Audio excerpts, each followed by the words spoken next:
저희 같은 일반 사람들이 떠올리는 사람은 결국 사실 일론 머스크와 스페이스 X이긴 하거든요. 그렇죠. 우주 산업에서 일론 머스크의 영향력이 실제로 이제 학자로서 체감하시기에 어느 정도인지. 네, 그러니까 이분이 뭐 회사의 대표이자 경영자이기도 하지만 자기가 실제로 엔지니어기도 하고요. 실제 개발에 참여를 많이 했어요. 원래 페이팔을 만들었었죠. 네, 페이팔을 하면서 돈을 엄청 끌어 모아서 네. 그걸로 성공한 돈을 이제 우주에다가 뿌리고 있죠, 지금.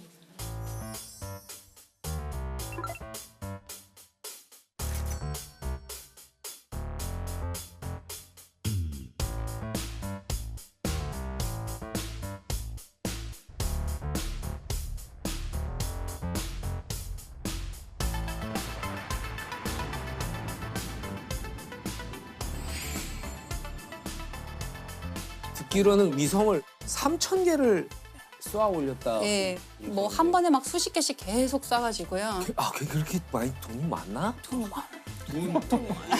그게 그 스타링크. 네, 그거죠. 그게 스페이스 X가 하고 있는 스타링크인데요. 지구 근처에 인공위성을 엄청나게 많이 띄워서 얘로 네트워크를 망을 만드는 거예요. 지구 어디서나 통신할 수 있게 한다 이런 계획이 되게 많이 있고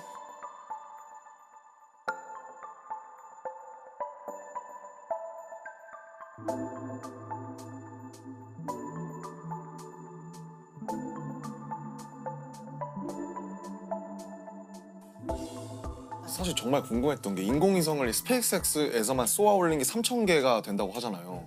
궤도가 커서 그런지 그렇게 여러 국가에서 인공위성을 막 수만 개를 쏘아 올렸을 것 같은데 부딪히거나 그러지 않나요?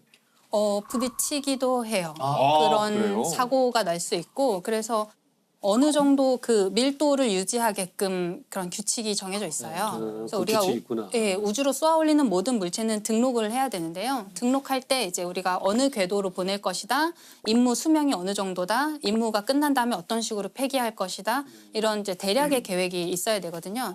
근데 문제가 되는 것은 거기에 참여하지 않고 자력으로 등록하지 않는 물체를 올리기도 해요. 왜냐하면 이게 등록 안 했다고 해서 처단할 수 없거든요. 뭐 거기로 가서 불법도 뭐 이렇게 할 아니고 수도 없고 그렇죠. 그러니까. 그 갔는지도 모르니까 이제 지구 규모에서는 뭐 새로운 게 올라왔는지 안 올라왔는지를 알기는 어렵잖아요. 그래서 거기에 이제 참여하지 않으면 그런 미확인 비행 물체들이 정말 근데 진짜 최근에 뭐 이렇게 기사 보니까 우크라이나 전에 전쟁에 있어서 그것들의 정보를 제공하거나 이런 위성들을 우리가 이제 파괴하겠다. 그러면 만약에 거기서 쐈다. 그럼 미국이 가만히 있지 않을 테고. 이러면 진짜 우주 전쟁이 벌어지는 거 아니에요?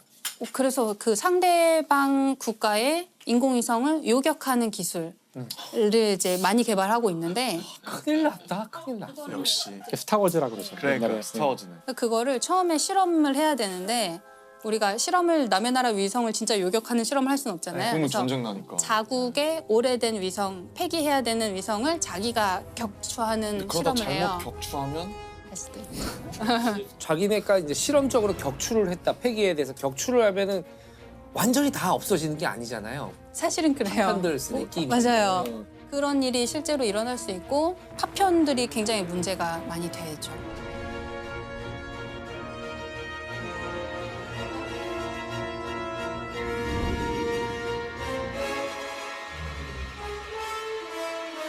실제로 민가에 떨어져가지고 그러니까 그게 떨어질 수도 있는 거죠. 떨어질 수도 있어요. 대개는 이제 바다로 떨어지게 통제를 하는데요. 애초에 통제가 잘 안 되는 고장난 뭐 이런 경우에는 어디로 떨어질지 통제하기 어렵죠. 자, 그러면은 되게 저는 생소한 말이었는데 일론 머스크가 인류를 뭐 다행성 종족으로 만들겠다라고 네. 선언을 했다는데. 그게 이제 일론 머스크 같은 큰 사람이 얘기를 하면 일파만파 전파가 되니까 그런 건데 그렇죠. 일단 트위터를 인수하셨으니까. 네.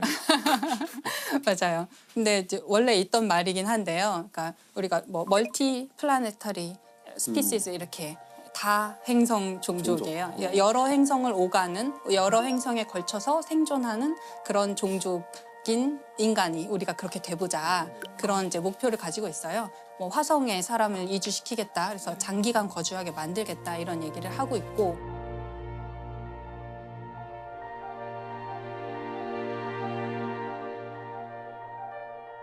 화성에 인류를 화성에 보내겠다는 계획을 제안하는 곳은 꽤 있었는데 그 중에 가장 잘하고 있고 가장 잘 살아남아 있고 진짜 할 것 같은 데가 스페이스X예요. 그렇구나. 일론 머스크가 50년 내에 화성에 정착촌을 세우겠다. 네. 그게 가능성이 50년 어느 정도 되는 거라고 보세요? 50년은 좀 도전적인 목표일 것 같긴 한데요. 예를 들어서 스페이스X가 제안하고 있는 개념 중에 우주에서 주유하는 게 있어요. 주유요? 네, 기름을 넣는 거예요. 기름 넣는 네. 거. 아. 왜냐하면 멀리 가려면 또 방향을 많이 바꾸려면 연료가 많이 필요한데 연료는 무겁잖아요. 그게 기름이에요? 우주선 연료도? 네, 등유를 쓰기도 하고 고체 연료를 요즘에 쓰기도 하고 아무튼 그런 이제 우주 공간에서 막 돌아다니려면 연료가 있어야 되는데 연료가 무겁잖아요. 네. 그 무거운 거를 우주로 쏘아 보내려면 또 연료가 많이 필요해요. 그렇겠네요. 그러면 또 연료를 많이 주면 또 무거워요. 이게 이제 로켓 방정식의 저주라고 사람들이 얘기하는 로켓 공식인데 방정식의 저주. 네, 지구를 탈출하기 위해서 드는 연료와 에너지 양을 계산하는 건데요. 네. 연료를 많이 싣고 가고 싶은데 그러면 연료가 또 필요하고 이거예요. 그래서 그렇죠. 어디선가 타협점을 어디선가 찾아야 되는데 스페이스X 같은 데서 제안하는 거는 일단 띄워요. 일단 해서 우주공간 띄워놓고 기름만 가지고 있는 연료만 가지고 있는 우주선을 또 띄워서 우주공간에서 도킹을 시켜서 급유를 하는 거예요. 그래서 주유를 해주고 얘는 다시 지구로 돌아오고 그럼 얘는 우주공간에서 이제 더 멀리 갈 수 있는 에너지를 다시 갖게 되잖아요. 미 공군이 사용하는 공중급유기를 우주에서 하겠다는 거죠. 네, 그걸 이제 좀 더 큰 규모로 하려고 하는 거죠. 그래야지 화성까지 가서 화성에서 착륙했다가 뭐 만약에 필요하면 화성에서 다시 돌아올 수도 있고 또 다르게 접근하는 데도 있는데요. 예, 아랍에미리트 연합이라는 이게 나라가 돈이 많아서 그런가요? 그렇죠. 그렇겠죠. 네. 일단 자본이 뭐 네, 거기는 이제 석유로 자본을 많이 가진 나라고 그런데 석유가 한계가 있잖아요. 그렇겠죠. 언젠가는 바닥 날 거란 말이에요. 그러면 석유를 가지고 경제를 부흥시킨 이 나라는 다음 단계를 이제 준비를 미리 해야 대비를 해야 돼요. 네. 그것은 개인 과학자의 차원이 아니라 어쩌면 국가 차원의 네. 미래를 위한 대비일 수도 있겠어요. 이 아랍에미리트가 화성에 2117년까지 도시를 만들겠다. 2117년. 네, 2117년까지 이제 그 계획을 2017년에 발표하면서 아, 100년 100년 후에 안에. 하겠다라고 한 건데요.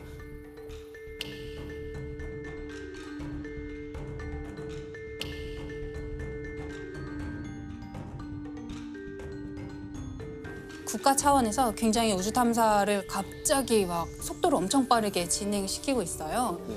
인공위성을 띄운 지도 사실 얼마 안 된 나라거든요.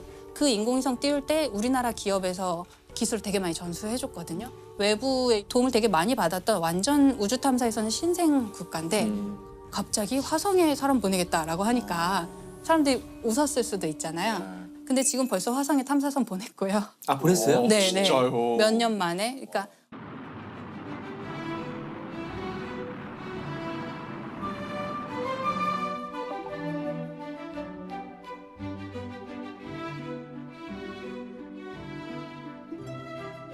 원래는 어떤 한 국가가 열심히 준비를 해서 화성 탐사선 정도 보내려면 한 10몇 년 정도 준비를 해요. 개발 기간. 근데 이 나라는 몇 년 만에 보냈어요. 모든 걸 국산화하겠다 이런 전략이 아니고 외부에서 도움을 받을 수 있는 건 다 받겠다. 받아서. 이런 전략을 좀 선택한 것 같아요. 왜냐하면 여기는 우주 탐사를 잘하는 것도 목표지만 화성에 가야 된다는 실제적인 목표가 있기 때문에 첨단 과학부라는 이제 정부 조직이 있는데 거기 장관이 사라 알 아미리라는 장관님이 장관도 하시고 화성에 간 그 아말 프로젝트의 담당자기도 해요. 그래서 자기가 실제로 공학자기도 하고 교육에도 굉장히 관심을 많이 가져서 화성 탐사, 뭐 우주 탐사 이런 걸 하면서 그거에 대한 내용을 교육에 아이들 학교에서 굉장히 많이 가르치게 바꿨다고 하더라고요. 교육 과정을 바꿔서 우주 탐사가 당연한 거야라고 가르치는 교과서를 네. 배우고 자라는 아이들은 우리랑 세대가 완전히 달라지는 그러겠어요. 사고 방식이 달라지는 거죠. 화성 가겠다, 화성 이주하겠다가 국가의 테마가 된 게 재밌더라고요. 현실적으로 가능할까요? 제 세대에서는 가는 거는 가능도 할 것 같아요. 네. 근데 가서 장기적으로 존재하느냐 그리고 또 가서 번식을 하고 다음 세대까지 살 수 있게 하느냐 그거는 조금 더 먼 미래가 아닐까 싶은데요. 되게 재밌는 게 그거를 우리나라 외교부에서 연구를 한 적이 있어요. 아 그래요? 네. 근데 왜 외교부죠, 근데? 그게? 그 되게 중요한 지적이신데요. 오, 왜 외교부에서 이제 전문가에게 연구 용역을 준 거예요. 어떤 연구를 하냐면 예를 들어서 한 100년 정도 후 뭐 화성에 사람이 살 수 있고 오래 거주할 수 있는 환경이 된다고 치면 그때의 정치, 국제사회 관계, 지구와 화성 사회의 관계는 어떠할까? 화성을 정치적인 어떤 국제 관계로서 보는 거군요. 네. 가면 외교부 직원이 파견 나가야 되는 거죠. 그럴 수도 있죠. 투표권을 줘야 되는지. 그렇죠. 그리고 화성에 오래 생존을 하고 있으면 이 사람들이 자치권을 요구할 수도 있죠. 우리 더 이상 뭐 한국 사람 안 하고 우리 나라 세울 거야 이럴 수도 있고. 그러니까 지금은 우주 공간에 있는 것은 다 평화적으로 사용해야 되고 누가 개인이나 어떤 국가가 소유할 수 없어요. 그런데 최근에 바뀐 게 미국 정부에서는 달에서 흙을 얼마쯤 가져오면 그게 뭐 그람당 얼마 이런 식으로 해서 팔 수 있게 해주겠다. 국가가 이건 사주겠다. 민간 기업한테 약간 장려하는 느낌인데요. 그렇죠. 그래서 달 좀 가서 파와라 네, 이런 네. 느낌인데. 그러면 다 미국 정부의 입맛에 맞게 탐사를 하려고 그렇죠. 하겠죠. 그리고 나중에 미래에는 뭐 정말 우리가 정착촌이 형성된다면 그 뭐 땅은 모두의 땅이지만 그 기지는 우리 거야라든지 기지 안에 있는 뭐 바닥에 깔아놓은 매트 우리 거니까 밟지 마라든지 다른 형태의 소유권을 주장할 수도 지금 있죠. 남극이 그렇지 않나요? 남극도 네, 남극도 소유 못하죠. 근데 소유는 못해요. 기지는 자기 거인 거죠. 저런 화성도 만약에 여러 정착촌이 여러 나라 정착촌이 있다면 결국에는 우리 여기서 일어나는 일은 지구까지 보고하는데 몇 년 걸리고 우리끼리 해결하는 뭔가를 만들자고 분명히 있을 문제는 지구에 자꾸 뭔가 시킬 거거든요. 네. 야 너네 뭐 좀 채취해서 보내. 뭐 좀 안 돼. 정작 화성에 있는 사람들이 그걸 하려면 우주복 입고 나가갖고 너무 힘들고 막 이런데 야 이거 언제까지 우리가 이거 지금 계속 받아야 되지? 이런 순간이 올 거라고 생각해요. 독립하겠죠. 네, 독립하자. 이거 연락 끊자. 손절. 야. 그죠. 이걸 누가 했냐면 그런 게 이제 국제 정치나 이런 거를 연구해 본 경험이 있는 사람들이 네. 잘할 수 있는 거죠. 그걸 전공하셔서 석사를 받으시고 SF 소설을 쓰고 있는 배명훈 작가님이 그걸 했어요. 정말 완전 적격자였죠. 이제 SF 소설가라서 이런 화성 환경 잘 아시고 또 국제 정치 너무 잘 아시고 전문가니까 사실 미래를 가장 많이 생각한 사람들이 SF 작가예요. 맞아요. 그래서 사실 미래를 알고 싶으신 분들은 SF를 보면 되거든요. 맞아요. 책을 보면 돼요. 책을 보면 지금 오늘 우리가 한 모든 이야기에 대한 모든 가능성, 여러 가지 가능성들을 이미 다 생각해서 글로 써놨고 심지어는 이야기하지 않은 것도 다 쓰여 있거든요. 맞아요. 네. 아마 그것이 우리가 미래를 시뮬레이트하는 가장 좋은 방법이 뭐 해보는 것보다 SF 소설을 보는 거죠. 저는 올해 제일 큰 뉴스가 다누리호가 잘 발사된 거. 아, 네. 그렇죠. 또 도와주셨으니까. 아.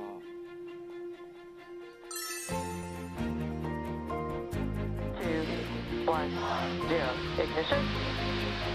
And liftoff.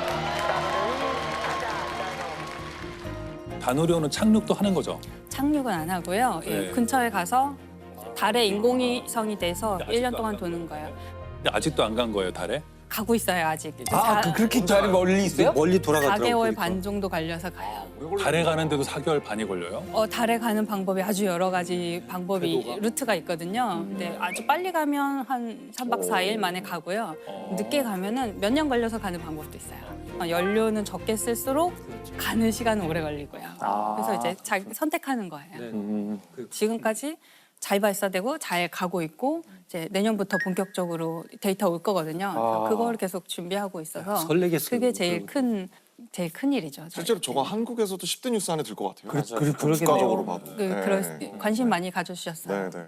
그 제가 좋아하는 일화 중에 하나가 예전에 아폴로 달 탐사 준비하던 시절에 당시에 이제 린든 존슨 대통령이 나사 건물 방문했는데 거기 이제 어떤 분이 굉장히 즐거워한 막 이렇게 막 춤도 약간 들썩들썩하면서 즐겁게 일을 하고 계시는 것 같대요. 그래서 뭐 하는데 이렇게 즐거우시냐라고 여쭤봤더니 그분은 이제 건물 청소를 하시는 분인데 사람을 달에 보내는 일을 하고 있습니다라고 답변을 하셨대요. 야, 멋있다. 네, 너무 멋지죠. 저는 진짜 멋있다. 그거 정말 되게 중요한 마음가짐이고 또 반대로 우리도 너무 조명받는 사람들 말고 그 밑에 숨겨져 있는 수많은 함께 노력해 주신 분들을 좀 기억해 줬으면 좋겠다는 생각이 들었어요. 이제 아폴로 시대에 좀 숨겨진 영웅 중에서 한 분을 오늘 말씀드려 보려고 아폴로 우주복을 만들었던 재봉사 여러분들께 이제 상을 드리고 싶다.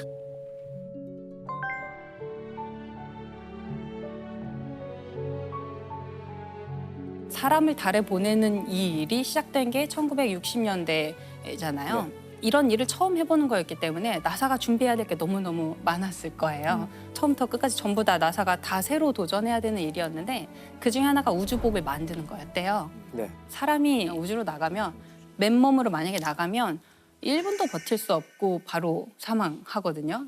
이게 왜냐하면 이제 압력이 달라서 높은 산에 올라가면 물이 금방 끓는다고 하잖아요. 그래서 산꼭대기에서 라면을 끓이면 라면이 설리고요. 아직 뜨겁지 않은데 물이 끓어버려서 산만 올라가도 물이 금방 끓어버리는데 더 높이 올라가면은 물이 얼마나 금방 끓겠어요. 그런데 사람의 몸은 70%가 물이에요. 물이죠. 우주로 나가면 사람의 체온 정도 36.5도의 체온으로도 물이 끓는 순간이 오는 거예요. 그럼 발화가 되는 건가요, 인체? 이게 뜨거운 건 아니에요. 온도는 낮은데 액체가 기체가 되는 거죠. 저희의 다 빠져나가는 70%가 기화돼 버리는 그럼 이제 부풀어 오르거나 뭐 아주 끔찍한 일들이 벌어질 수 있겠죠. 그러니까 그걸 유지해 주는 게 되게 중요한 거예요. 그래서 압력을 가해 주는 가압복이 필요해요. 우주에 나가면 또 너무 뜨거워요. 또 햇빛을 안 보는 곳은 너무 차가워요. 달은 거의 뭐 한 200 몇십 도 일교차가 200 몇십 도가 나거든요. 그런 것들을 다 이겨낼 수 있어야 되고 이렇게 벌키한 옷을 입고 활동을 하면 조금만 움직여도 열이 엄청 나요. 그러면 얘를 또 식혀줘야 돼요. 그래서 안에 이렇게 물이 이렇게 차가운 물을 흐르게 해서 냉각을 시키거든요. 그 모든 게 다 우주복 안에 있어야 돼요. 총화. 우리가 갖고 있는 과학. 그러니까 이게 네. 사실 처음에 우리가 제일 알고 있는 우주복인데 이게 맞아요. 처음에 우리가 딱 봤을 때는 약간 도라에몽 느낌의 그 어떤 뭐랄까 웃기려고 만든 그쵸. 느낌이 있는데 귀엽고 이럴 수밖에 통통 뛰어다닐 것 없었네. 같고. 그렇죠. 처음에는 이 우주복을 아주 단단하게 만들려고 했대요. 그래서 금속이나 막 이런 걸로 안전하게 하려고 했는데 이게 마치 중세시대 갑옷처럼 된 거예요. 그래서 이제 제가 사진을 하나 보여드리면 이게 한때 유행했던 디자인. 스타워즈에 나오는 이게 옛날에 그죠? 스타워즈 영화에 그 보면 걔네들 누구죠? 제다이 말고 그 군사들 있잖아요. 제국군들. 네. 근데 얘는 우주복으로 제한된 거고요. 네. 이게 이제 중세시대 갑옷이랑 너무 갑옷이 똑같지 않느냐. 이제 약간 비웃는 거죠. 이거 가지고 움직일 수 있겠느냐. 이게 왜냐면 이 달에 가는 우주 비행사들한테 요구되는 작업이 동전도 집을 수 있어야 된다. 그리고 방탄이 돼야 된다. 이었어요. 그건 쉽지 않을 것 같아요. 방탄이 되긴 일단 조금 어려웠을 것 한국에서 같아요. 태어나야 돼요. 방탄 어려워. 방탄 어려워. 일단 소년이 돼야 되고. 그렇죠. 예, 한국에서 태어나야 되고. 방탄은 왜 필요한 거예요? 그러니까 꼭 총을 쏘는 사람이 방탄까지는 있나요? 우주에? 아니 왜? 범죄에 노출될까 봐. 제다이들이 있을 수도 있으니까. 네, 다 소용없을 텐데. 방탄을 그만큼 튼튼해야 된다는 거죠. 아, 내구성이 그 기준이 아주 좋아야 방탄 기준으로 되고. 네. 뭐가 이렇게 우주 먼지 같은 게 날아다니면서 그럴 수 있죠. 이렇게 뚫어버리잖아요. 맞아, 그런 맞아, 맞아. 것도 대비하는 건가요? 그런 것도 지금은 현대에는 대비를 해야 되죠. 지금 쓰레기들이 많죠. 네, 떠다니는. 우주에 떠다니는 파편들이 너무 많아서 실제로 그런 것들이 위험하고요. 옷이 찢어지면은 우주에서는 우주복이 찢어지면 이제 그대로 너무 위험하니까요. 어떡하냐. 이거를 이제 전부터 같이 나사랑 같이 일을 해왔던 예를 들어서 군수업체라든지 뭔가 단단한 물건을 만들던 회사들이 이거를 납품하려고 하니까 유연성이나 이런 게 안 되는 거예요. 입고 활동하기가 힘들고 관절을 구부리기가 힘들고 이랬던 것 같아요. 그래서 이때 굉장히 센세이셔널한 계약이 이루어지는데 속옷 회사랑 계약을 하게 됩니다. 쌍방울 이뤘는데. 그렇죠. 우리나라로 네, 치면 쌍. 우리나라로 치면 이제 미국의 당시 유명했던 속옷 회사, 여자 속옷을 만들고 또 아이들을 위한 의류를 만드는 그런 회사였대요. Well, that's what this new Playtex Fashion Magic cotton bra does. Yet it's so different. Feels like nothing you've ever felt before. 몸에 맞춤할 수 있고 유연하고 단단하고 그런 제품을 원래 만들던 회사니까 네. 우주복을 만드는데 이제 출사표를 던지게 된 거죠. 와. 그 속옷 회사가 처음에 들어와서 일부는 속옷 회사가 이제 자기들의 첨단 기술로 만들고 일부는 원래 하던 군수 업체랑 같이 합작을 해서 만들어라라고 나사가 이제 그렇게 계약을 했는데 이게 좀 서로 말이 잘 안 통했다고 그럴 그래요. 것 같아요. 네. 그리고 정부 기관이랑 일을 하려면 굉장히 많은 서류나 뭐 절차가 예산 복잡해요. 따오고. 이거를 사기업이 하기에는 말도 안 되는 작업이 너무 많았나 봐요. 그래서 이 두 회사가 서로 기술적인 문제보다도 약간 행정적인 문제 뭐 이런 문제가 좀 촉발이 그 되면서 간극이 있어요 분명히. 네 계약이 해지됐어요. 그래서 계약이 해지되고 지금 사람을 달에 보내야 될 날짜는 점점 다가오고 있는데 옷은 안 만들어졌고. 우주복이 안 만들어지는 거예요. 가야 되는데 근데 이때 그 속옷 회사가 다시 도전을 합니다. 그동안 자기들이 충족하지 못했던 어떤 행정 절차 이런 걸 다 충족시키고 대단하다. 그에 더해서 우리 우주복이 이렇게 훌륭하다라는 비디오를 찍어서 제출을 했대요. 자기네 제품을 입고 풋볼을 하는 거야. 아메리칸 풋볼. 공을 막 던지고 덤블링하고 뛰고 이런 다양한 동작을 하는 거를 보여주면서 우리 우주복이 얼마나 훌륭한가. 이 회사가 디자인한 우주복이 21겹으로 되어 있어요. 그러니까 이제 안에는 냉각을 시키는 장치가 안에 있고 가압복이 있고 온도를 견디는 거, 유연하게 만드는 거, 우주에 있는 물질로부터 보호하는 거 이런 식으로 층층이 해가지고 21겹이나 되는 거예요. 그리고 얘가 그 애기들 입는 일체복? 한 벌만 네, 있는 옷을 우주복이라고 하잖아요. 예. 그게 위아래가 붙었어. 붙어 있는 옷이거든요. 네. 상의 하의가 붙어 있는 옷인데 아 그걸 우주복이라고 불러요? 그 우주복이라고 불러요. 네, 그게 이제 이 우주복 컨셉에서 온 거죠. 한 벌에 다 붙어 있는 옷이에요. 이제 그 자체로 한 사람이 입을 수 있는 옷의 형태여야 되니까 그거를 다 일일이 누군가는 바느질을 해서 꾸며야 되는 거죠. 하더라고요. 완전히 맞춤인 거죠. 이 아폴로 우주복을 만드신 분들이 그 영어식으로 심스트리스라고 부르는데 심스트리스가 이제 뒤에가 여성형으로 끝나잖아요. 심스트리스 할 때. 스티어디스 이런 것처럼. 네. 네. 뭐야? 네, 그 네. 액트리스, 액터. 네, 네, 네. 아, 전 지금 알았어요. 시로 끝나는 게. 근데 이분들은 심스트리스 여성형만 있는 거예요. 그 솔기를 꼬매는 사람들 여성형만 있어요. 완전히 여성들인데 옷이랑 옷을 재봉을 하면 솔기가 생기잖아요. 이 솔기를 이렇게 접잖아요. 그러면 42겹 이상이 되는 거잖아요. 만약에 솔기를 잘못 처리하면 그런 것들을 되게 잘할 수 있는 장인들을 필요로 했고 그 속옷 회사에서 일하시던 분들을 다 그대로 데리고 와서 장인들이시구나. 그 인터뷰가 있어요. 그 엘리노어 포레이커라는 분이 이제 대표로 인터뷰하신 것이 있는데 나 애기 그 바지를 만들고 있었는데 갑자기 누가 오더니 An engineer came to me and asked me if I would mind trying something else. And I said no. 이번엔 대사이즈야. 아 그렇죠. 조그만 우주복 만들다가 이제 그래서 뭔지 모르고 괜찮아요라고 했더니 우주복을 만들러 갔다고. 진짜 우주복이겠다. 영광이네요. 어찌 보면. 그렇죠. 그분은 이제 역사에 남으신 거죠. 그분들이. 근데 이때 그 재봉하는 게 네, 네. 대단한 기술이었다고 21개. 하더라고요. 네. 원래 이제 재봉틀은 네, 드르르륵 하고 네, 받고 그렇죠. 가잖아요. 근데 그렇게 하다가는 무슨 일이 일어날지 모르니까 기계를 쓰긴 했는데 한 번에 한 땀만 뜰 수 있게 해서 그게 뭐가 하나 한 땀이 잘못되면 뭔가 사고가 크게 벌어질 수 있는 예를 들어서 계기가 이게 가압복이니까 압력을 다 가해놨는데 어딘가 미세한 구멍이 있다. 세버리면. 압력이 쭉 빠져나가고 그러면 이제 우리의 체액은 어떻게 되는 거죠? 증발할 수도 있고. 이게 압력이 높으니까 작은 틈도 평상시에 문제가 안 되더라도 네, 네. 압력 높은 상태는 큰 문제가 돼. 이 솔기가 터지면 안 되고 또 만약에 실수로 핀이 남아 있으면 압력복에 하고 예. 큰일이 나잖아요. 우리가 사실 옷을 만들 때 핀을 되게 많이 꼽아서 옷을 만들게 되는데 핀이 남아 있나를 확인하려고 엑스레이도 집어넣고 그랬다고 하더라고요. 이 재봉사들도 처음에 정말 일이 막 많았을 때에는 잠을 못 자고 야근을 많이 했다고 하더라고요. 아침에 새벽 5시에 퇴근해서 아침 7시에 다시 출근하는 날도 많았다고 하시더라고요.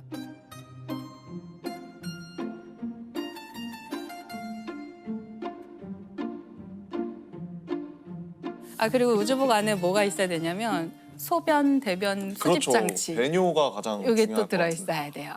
그냥 우주선 만드는 것보다 이게 더 힘든 것 같은데. 오, 맞아요. 피곤하대요. 이게 하나의 작은 개인용 우주선이라고 불러요. 그 안에 모든 게 다 있어요. 심지어 화장실까지 다 있는 거잖아요. 근데 선생님 화장실이 있다 그러셨잖아요. 네네. 이 대소변 받아. 근데 이게 그 어떻게 닦아요?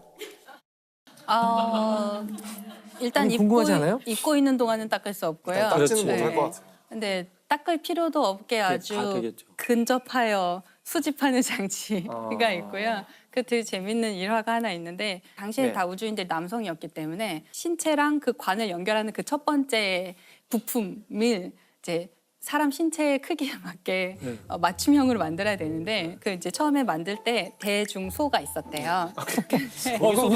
우주인들 자존심 싸움이 장난 아니었겠는데. 되게 미묘한 문제인데. 네. 맞춤형으로 예, 제작했다니까 뭐. 예, 맞춤형으로 제작해야 되니까 네. 이 크기를 정확하게 아는 게 되게 중요하거든요. 그렇겠네. 그 우주인들의 손도 다 틀로 떠놓을 정도예요. 근데 이거를 꼭 맞춰야만 하는 문제인데 모두가 다 대를 선택했대요. 본인 생각에. 자존심이에요, 네. 자존심 싸움. 서양도 비슷한가 서양도. 그러다 죽으려고. 그렇죠. 이게 만약에 새어 나오면 큰일이잖아요. 이게 그래서 나중에 이 사람들이 대특대, 특특대 이런 식으로 바꿨다고 하더라고요. 이 우주개발 역사에 남게 되니까요. 그 자료가 네. 하나하나. 어디에 누가 들어가는 거야? 이 우주복이 하나가 개인용 우주선이다. 뭐 이런 정말 절체절명의 어떤 사명감을 가지고 이분들이 만드신 거죠. 나중에 이 우주인이 실제로 이 옷을 입고 달에 갔잖아요. 네. 그러면 이분들은 자기가 만든 어떤 마스터피스가 네. 이제 달에 가는 거죠. 나도 달에 가는 기분이었다. 그렇죠. 뭐 이런 식으로 인터뷰를 하셨어요. 그리고 너무 재밌는 게 처음 도착했을 때는 달에 발을 디디면 혹시 푹 들어갈지도 모른다고 생각했대요. 정말로 그런 생각이 있을 수 예, 있죠. 혹시 자기야. 푹 들어갈 수도 있으니까 그래서 처음에는 되게 조심스럽게 발을 디뎠는데 그냥 지구에서처럼 단단한 흙인 거예요. 그래서 이제 그때부터 걷기 시작하다가 나중에는 뛰다가. 콩콩 뛰어요. 콩콩 아, 뛰고 네. 그다음에 재밌겠다. Hippity hoppity, hippity hoppity, hippity hopping over hill and dale. Da da da da da da da da da da. 이 심스트리스들은 그 장면 이제 TV 생중계 보고 있다가 제발 그만 뛰어. 혹시나 저러다 터지면 어떡하려고. 그렇겠다. 제발 그만 뛰어 이랬대요. 근데 그 콩콩 뛰더니 나중에 급기야 달리기 시작하거든요. 그래서 제발 다시 그만해. 충분해. 됐어. 다시 사다리 타고 빨리 우주선 들어가.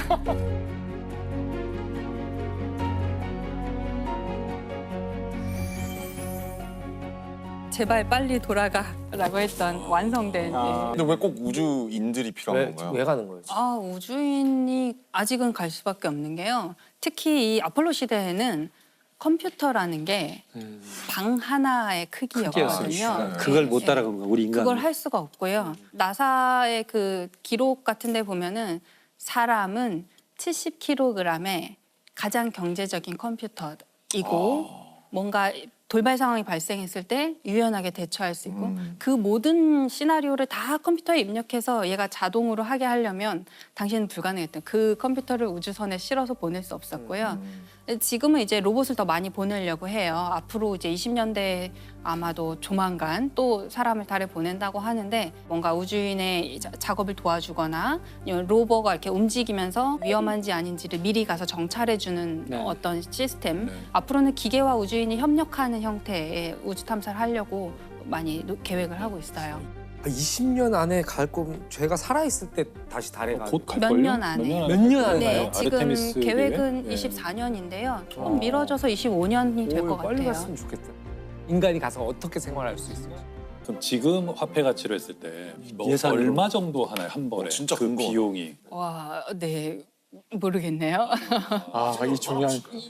제작 비용이 얼마나 엄청나게 될까요? 돈이 많이 들 거예요.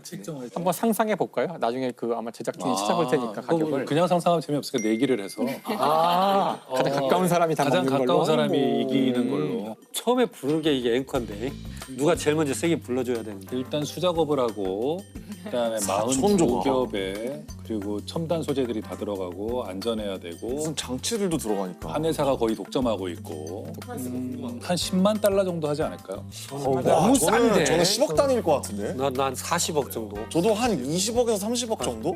아니 저는 한 1억 정도면 살 것 같아요. 아 1억은 절대 아닐 것 같아. 1억에서 한 1억 2천? 그럼 전 5억으로 할게요. 5억? 선생님은 얼마? 전 모르겠어요. 아, 해보세요. 기권. 네. 저는 솔직히 20억보다 높을 것 같아. 20억 4천. 그래서 가장 근접한 사람에게는 뭘 해주는 선물을. 걸까요? 이건 여기 물어봐야죠. 네, 제작진. 뭐. 선물 하나 주세요. 그 옷을 하나 사줘요. 옷을. 우주복을 하나. 우주복 너무 비싸고. 그래서 얼마인가요? 아, 누구. 5억 정도 되겠다. 100억! 100억! 100억! 한 벌에? 아니 이건 당첨? 아니 뭐 나 진짜 부끄러워. 40억을 쓴 나 자신이 부끄러워. 그래도 당첨. 그래 하긴 그 정도는 돼야겠지. 4천 조각을 하는데 4천 조각. 그러니까. 근데 이 결과를 듣고 나니까 1억 쓰신 분이 있다는 게 참. 아니 그 이게 대량 생산을 하지 않기 때문에 가격이 떨어질 수가 없어요.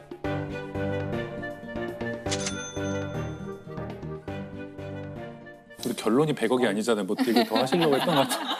아니 그렇죠. 예, 결론은 그래서 우리가 아폴로 프로젝트 생각하면 뭐 닐 암스트롱이나 우주 비행사들만 생각을 하는데 아폴로라는 거대한 프로젝트 뒤에 재봉사라는 굉장히 우리가 생각조차 하지 못했던 기여하신 분들이 있다는 걸 기억을 할 때 또 다른 프로젝트에서도 좀 숨겨져 있는 그러나 너무나 중요한 일을 하셨던 분들을 좀 기억해 보면 좋겠다 그런 생각을 이거 이분은 나사에서 일하는 과학자 이름은 미미 아웅이라는 이름인데 미미 아웅 아웅. 네.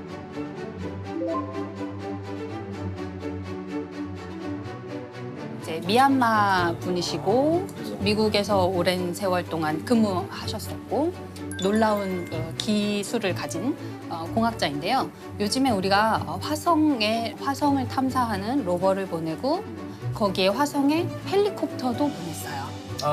네. 기사 본 것 같아요. 아주 작은 헬리콥터인데요. 그 헬리콥터 이름이 인제뉴어티라는 헬리콥터인데요. 날개는 한 1.2m 정도인데 안에는 굉장히 본체는 굉장히 작고 가볍고 한 2kg 정도도 안 되는.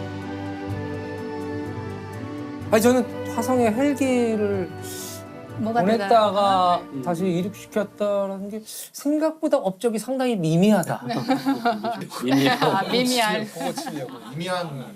근데 그게 어느 정도 어려운 일이고 그리고 그게 왜 중요한 건가요? 거기서 헬리콥터를 띄우는 게? 화성은 대기가 희박하기 때문에 날개를 엄청나게 빨리 돌려야 겨우 조금 한 몇 미터 떠보는 정도예요. 지상에서 실험할 때는 얘를 아예 진공 챔버에서 실험을 해요. 지구에는 대기가 너무 많잖아요. 근데 화성에서 작동하는지 확인하려면 진공 챔버에 넣어야 될 정도로 이분이 한 6, 7년 정도 열심히 그 팀을 이끌면서 최대한 가볍게, 최대한 날개는 엄청 빠르게 돌아야 돼요. 그 약간의 네, 아주 약간의 한 1% 정도, 1%의 공기를 가지고 1%? 뜨겠다. 네, 라는 거죠. 굉장한 도전이었다고 했고 사람들이 그거를 인류가 비행기를 발명했던 사건과 맞먹는다라고 표현했어요. 이제 화성에 대해서 탐색할 때 화성 주위를 도는 인공위성을 보내거나 아니면 화성 표면에 착륙하거나 이 두 가지밖에 할 수 없었어요. 표면에서 이제 로버가 열심히 걸어 다니면서 바퀴를 굴러가면서 힘들게 운전을 해서 되게 느리거든요, 속도가. 아주 오랜 시간 이제 진행하면서 이제 탐사를 하게 되는데 헬리콥터를 타고 갈 수 있으면 살짝 떠서 좀 날아가서 내려가면 금방 이동할 수 있잖아요. 네. 그리고 이제 1%밖에 안 되지만 대기에 무엇이 있나 이런 것들을 탐사하는 데 되게 좋은 수단인데 그래서 우리가 이제 그런 그 헬리콥터, 화성 헬리콥터에 대해서 말할 때 새로운 차원을 하나 추가한 것이다. 이렇게 표현을 했어요. 근데 사실은 그 정도 환경이면 뭐 달도 있을 테고 가까워. 네. 근데 왜 하필 화성으로?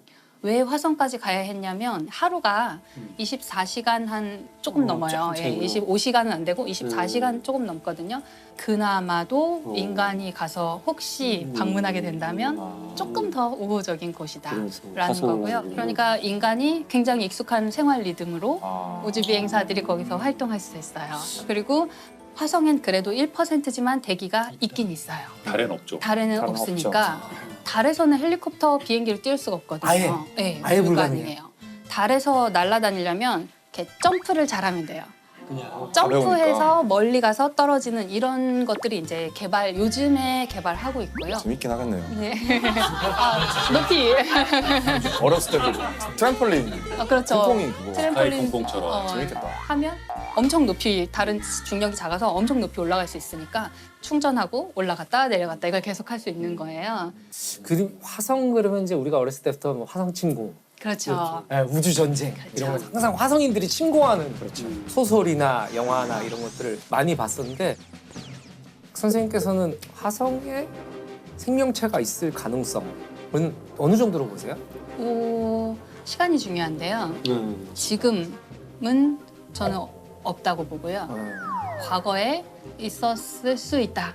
라는 게 행성과학자들의 거의 동의하는 이론입니다. 그 근거가 혹시 하나라도 우리가 알 수 있다면. 근거가 이번에 최근에 간 이 로버가 이름이 퍼서비어런스라는 로버가 갔는데요. Current speed is about 30 meters per second, altitude of about 300 meters. Perseverance is continuing to descend on the parachute. Touchdown confirmed. Perseverance safely on the surface of Mars. 얘가 어디에 착륙했냐면 삼각주 지형에 착륙했어요. 삼각주 지형. 그래서 거기 그 삼각주 지역 주변을 지금 열심히 탐색을 하고 있어요. 삼각주라 그러면 우리가 흔히 이제 강물들 뭐 네네네. 이런 정도의 물이잖아요. 그렇죠. 근데 그 물이 우주 밖으로 흩어졌을 리는 없고 그동안 아무리 오랜 세월이 흘러도 우주 밖으로 흩어졌죠. 흩어졌어요. 근데 그러면은 과학자분들은 대부분 모든 생명체는 물에서 왔을 것이다라고 추정을 하시는 건가요? 우리가 알고 있는 한에서는 그렇죠. 우리가 우주 안에 있는 생명체에 대해서 지구 생명체밖에 몰라요. 아, 그렇죠. 우리가 알고 있는 본 적이 예제가 없으니까. 지구 생명체밖에 없어서 지구 생명체는 바다에서부터 발원했다고 사람들이 알고 있고 모르죠. 화성에 사실은 물이 아니라 다른 데에서 생명체가 기원했을 수도 있는데 우리는 엉뚱하게 물의 흔적만 찾고 있다든지 그럴 수도 그럴 있겠네요. 수도 있죠. 근데 생명체라는 정의가 우리와 같은 이런 형태의 존재가 있을까 이거에 대한 정의지 맞아요. 생명에 대한 정의가 서로 다를 수 있잖아요. 그렇죠. 네, 맞아요. 그렇네요. 예를 들면은 이미 뭐 그런 얘기 있잖아요. 이미 외계의 존재들이 와 있다. 우리가 모를 뿐. 그 예를 들면 음악이 그냥 외계의 존재일 수도 있는 거잖아요. 인간에게 바이러스처럼 스며들어서 발현하면 퍼져가고 막 음악이 우리가 인간이 만드는 거라고 생각하지만 인간에게 깃들어서 살고 있는 어떤 것일 수도 있잖아요. 선생님 말씀하신 것처럼 이렇게 뭐 태어났다 죽고 이런 게 아니라 다른 방식으로 생명을 유지하는 어떤 존재들이 어디선가 왔고 소리의 형태로 존재하면서 사람에게 깃드는 게 아닐까. 사라지지 않고 계속 이어지게 만드는 거죠. 네네. 그들이 더 오래 갈 수 있는 거죠. 인간보다 더 오래 살아남고 그렇죠. 조종을 받고 계신가요 혹시? 조종을 받아서 이런 숙주를 통해 갖고 널리 퍼뜨리고 또 새로운 노래가 나오면 새로운 생명체가 탄생하는 거고. 노래가 중요하죠. 사실 날지 못하는 새는 있어도 울지 못하는 새는 없다. 와. 찾았다 외계인. 찢었다 찢었어. 나 그 수많은 하수인들 중에 하는 지금 뭐 빌보드 간다고 좋아할 때가 아니야 지금. 선택을 받은 거죠. 그렇네요. 외계 존재의 선택을 받은 존재. 축하드립니다. 우리 선택 못 받았어. 당첨됐군요. 어떤 외계인이 들어왔던 뭐 생각은 없어. 아무튼 근데 그 좋은 인물이 외계인 왜 만났어요. 흥미로운 거예요? 근데 미미아오. 네. 그 엔딩을 향해서 이제 예, 가야 예, 되는데요. 벌써 엔딩이에요? 되게 영화가 짧네요. 단편. 단편 영화제로 하죠. 예. 그분이 미얀마에서 미국으로 오는 과정. 뭐 이런 거를 다 하다 보면 그 전반부가 갈 것 이분이 같은데. 그 예. 뭐 태어나기는 미국에서 태어났는데 부모님이 이제 유학생이었고 네, 유학 갔던 시절에 낳았던 아기인데 2살도 안 돼서 다시 미얀마로 돌아가요. 부모님이 그냥 다시 귀국하셨어요. 청소년일 때 혼자서 다시 미국으로 유학을 갑니다. 그래서 혼자서 되게 거기서 잘 공부도 열심히 하고 해서 성공적인 케이스로 나사에 입사를 하게 돼요. 근데 사실 나사에는 그렇게 알려지지 않았지만 평범한 과학기술인들이 많이 있어요. 꼭 우리가 여성이라고 말할 필요도 없고 그렇죠. 예, 뭐 우리도 아시아인이라고 편견이 말할 싫어요. 필요도 없고 우리가 사실 집중하는 것은 이제 수석 뭔가 대표를 맡은 부서의 장이라든지 굉장히 집중 조명을 하게 되고 그 밑에서 일하는 평범한 사람들에 대해서는 얘기하지 않잖아요. 어쩌면 그분도 그냥 평범한 어떤 직원이었던 거예요. 근데 이분이 이제 자기 커리어를 착착 잘 쌓아서 부서장 정도 되는 그 특정 관측기기의 장을 맡게 됐고 그 열심히 해서 성공을 해낸 거예요. 이분을 제가 이제 처음 알게 된 것은 그 화성에 헬리콥터가 도착해서 헬리콥터 첫 비행 시연을 하는 것을 유튜브로 당시에 라이브 중계를 했거든요. 그렇죠. 생중계를 보고 있었는데 같은 옷을 이제 맞춰 입은 팀원들이 옷을 맞춰 입고 그 관제실로 보이는 곳에서 이렇게 신호를 계속 기다리다가 성공했어라는 신호가 왔을 때 이렇게 다 같이 환호하는 그런. Confirmed that Ingenuity has performed its first flight. 이분이 서류를 이렇게 책상에 여러 가지 서류를 갖고 있었는데 이 소식을 딱 듣자마자 뭐 여러분 우리가 뭐 이렇게 중요한 일을 했습니다 이런 짧은 연설을 한 다음에 이걸 찢어요. 세리머니 하는 장면을 봤어요. 영화에서도 보면 꼭 이제- 나오잖아요. 그렇죠, 네. 야 하면서 막 뭐 던지고 막 정확합니다. 예. 완전 마이크 드롭이네요. 근데 찍고 있는데 다시 추락합니다. 누가 다시 뽑아오겠죠. 네, 그렇죠. 이분이 그런 세리머니를 하는 그 장면이 굉장히 이제 이 서류를 찢는 장면으로 화제가 되었는데 지금 열심히 노력하고 있는 어떤 아직 이루지 못한 과학자들한테 약간 자신이 그런 세리머니 하는 어떤 서류도 찍고 막 이런 장면이 있는 것을 자기가 상상해 보면 목표가 너무 멀리 있다고 생각될 때 도움이 되지 않을까. 그래서 그런 좀 소개도 해드리고 싶었고요. 이게 사실은 이런 세리머니가 과학적 성과랑 아무 관계가 없는 것 같지만 필요하다는 생각도 들어요. 저는 너무 공감해요. 그래요? 네네네. 과학자들도 뭔가 조금 자기 자랑, 과학자들 약간 자기 자랑하기가 굉장히 어렵거든요. 과학자가 정말 못하는 일 중에 하나인데 해야 된다는 생각이 사실 들어요. 그걸 보시는 국민들, 전 세계의 이제 지구인들 모두가 좀 희망을 갖고 관심을 가져줄 수도 있는 것 같아요. 이런 당연히. 예를 들면 우리가 누리호 로켓 발사 성공했을 때 이제 실패를 몇 번 하다가 마침내 성공했을 때 성공하는 장면을 또 그때도 이제 생중계를 했잖아요. 다누리호. 네. 그때 이제 그 연구소의 관계자분들께서 그 관제실에 앉아 있다가 우리가 흔히 생각할 수 있는 뭐 성공했습니다 그러면 막 와 이런 거를 할 줄 알았는데 여기가 약간 너무 경직된 분위기였던 거예요. 이분들이 약간 너무 긴장 많이 하셨고 이거 혹시 실패할까 봐 너무 긴장도 많이 하시고 그래서 어떤 분이 종이를 이렇게 소심하게 이렇게 네, 이렇게 해보셨어요. 약간 밤낮 없이 준비해온 연구진의 노력이 결실을 맺었습니다. 그런데 그게 또 그 장면이 계속 다시 반복 재생되잖아요. 유튜브에서. 그 유튜브 생중계 댓글 중에 세금 아깝지 않네. 이게 있어요. 이 짧은 몇 마디 네. 아주 짧은 문장인데 그 세금 아깝지 않네가 아주 그냥 과기부와 연구원과 아주 여러분들에게 너무 희망을 줬거든요. 그래서 이렇게 하면 국민들이 승인해 주시는구나. 그리고 우리가 다음 일을 할 때 또 그래 니네 개발해봐. 조금 실패하더라도 해봐. 이렇게 국민들이 허락해 주시는구나. 이렇게 느껴져요. 근데 우리가 그런 세레모니도 하고 하면서 일반 사람들과 좀 더 소통을 많이 해야 그분들이 천문학자가 뭐 하는지를 알아야 그래 니네 해봐라고 말씀해 주시죠. 그런 점에서도 좀 필요하지 않나. 네. 저는 진짜 막 멋을 내주셨으면 좋겠는 게 전 진짜 천문학자가 멋있어서 천문학자가 되고 싶었거든요. 갈릴레이가 막 따지고 막 그래서 그런 신화적인 장면들을 앞선 분들이 만들어주시면 제2의 니미 아웅님이 나오실 수가 있는 아주 사소한 계기가 될 수도 있지 않을까. 이게 만약에 이 니미 아웅 네. 이분이 그럼 헬기를 띄우는데 실패했어요. 그러면은 이분은 지금 언급도 되지 않았을 테고. 아니에요. 다음 비행에 성공했을 거라고 저는 생각합니다. 근데 이제 네. 나사가 얼마나 기다려줄 수 있어요? 보통 나사는 예를 들면 예산을 780억을 썼는데 780억. 780억. 삐져온 것 화성 같은데. 헬리콥터 그거보다 조금 더 들었어요. 네. 굉장히 근접하셨는데 거의 900억 정도 들었어요. 근데 재밌는 게 나사 같은 기관은 뭘 잘못했다고 해서 그 관련된 사람을 자르는 걸로 문제를 해결하지 않아요. 왜냐하면 이 사람이 실패를 했잖아요. 가장 잘 알고 있는 사람이에요. 뭘 하면 그러네. 실패하는지 이렇게 하면 안 된다는 걸 몸소 경험한 그 문화가 참 멋있어요. 그 사람이에요. 문화가. 그 그래서 문화가 참 좋아요. 그 사람을 거기 그대로 앉혀놓고 네가 잘못한 거 네가 해결해.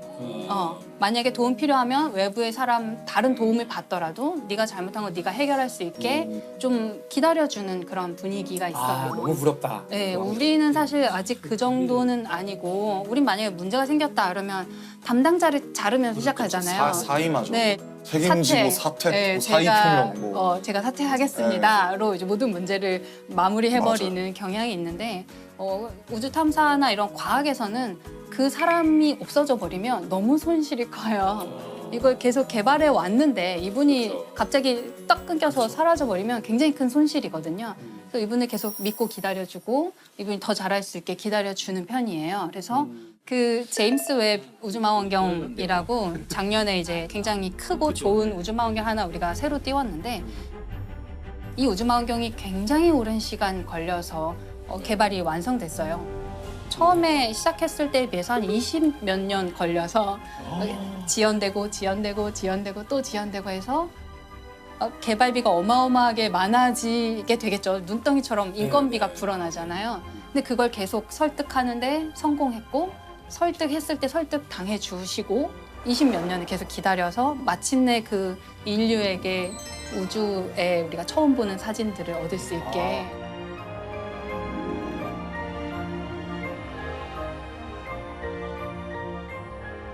제임스 웹 우주망원경의 전신이라고 할 수 있는 허블 우주망원경을 사람들이 처음에 허블 우주망원경이 처음 올라갔을 때는 막 많은 사람들이 경쟁을 해서 관측을 쫙 여러 가지를 했어요. 그러고 나서 허블 우주망원경의 수명이 아주 상태가 너무 좋아서 임무를 연장시키고 하다가 나중에는 아주 엉뚱한 제안을 누가 한 명이 해요. 아무것도 보이지 않는 곳을 한번 보자. 틀자. 네, 보통 이제 보이는 것을 더 잘 보려고 근데 다 미쳤다고 하는데 그랬다면서요. 네, 그 기회를 아무것도 날리냐. 없는 데를 보자. 근데 아무것도 없기 때문에 아주 오랫동안 지켜봐야지 희미하게 볼 수 있는 거예요. 그래서 이 비싼 우주망원경의 시간을 내가 한 열흘 쓸게. 뭐 예를 들면 이런 식으로. 그리고 며칠 동안 아무것도 없는 곳을 열심히 봤는데 그 안에 수천 개의 은하가 있는 거예요. 아무것도 없다고 생각한 공간에.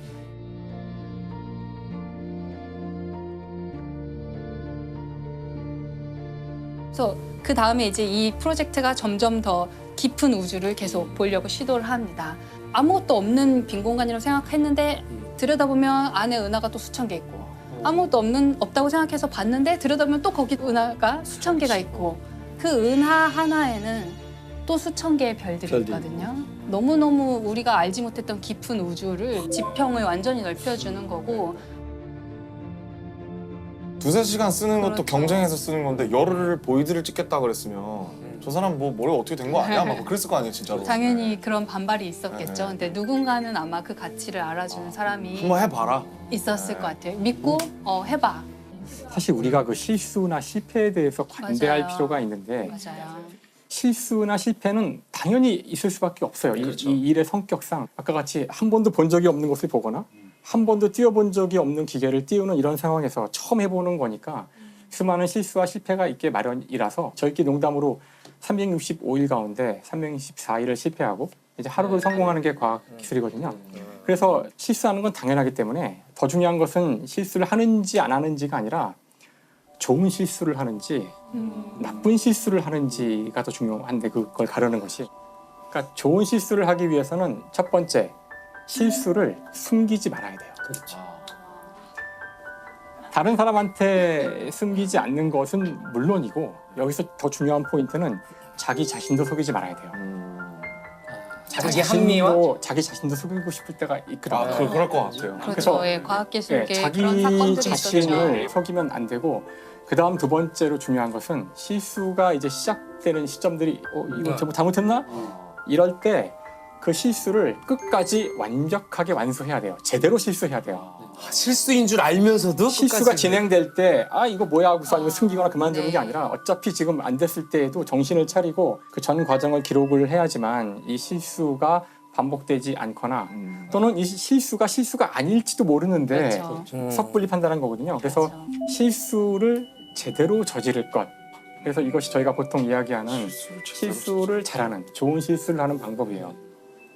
그 아까 실패 말씀하셨는데 문화예술계도 그런 게 있어요. 그러니까 예술가들을 지원하는 다양한 것들이 있는데 네. 괜찮은 나라와 괜찮은 문화를 가진 곳일수록 결과를 즉각적으로 요구하지 않아요. 네네. 그냥 그 아티스트가 와서 우리 기금을 받고 1년 동안 왔다 가고 10년 후에 결과가 나와도 그때 반영하면 되잖아요.